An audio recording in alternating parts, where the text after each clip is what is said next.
qadın, boşanmış qadın, heç bir sevgi həyatı olmayan qadın ümumiyyətlə xoşbəxt ola bilərmi? Övladları var. Görmüsünüz elə bir qadın. Həyat yoldaşı yoxdur.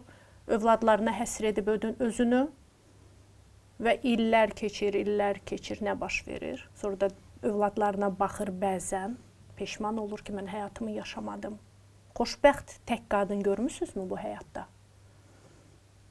Düz biraz düşündürücü sualdır. Bəzən xoşbəxt kimi, çünki görünən tək qadınlar var. Var. Amma xoşbəxtdirlərmi? Bu sual altındadır. Çünki insan əslində tək yaşamaq üçün dünyaya gəlməyib. İnsan mütləq bir cütü olmalıdır, bir yarı olmalıdır. Və xüsusilə yaşlı vaxtlarda insana mütləq həyat yoldaşı lazımdır. Çünki uşaqların öz həyatları olur. Onların da öz yarı olur, gedib onunla yaşamaq istəyirlər. Mən həmişə bunun tərəfdarıyam ki, ailələrini qorusunlar və yaşlı vaxtda da mütləq insana insan lazım olur.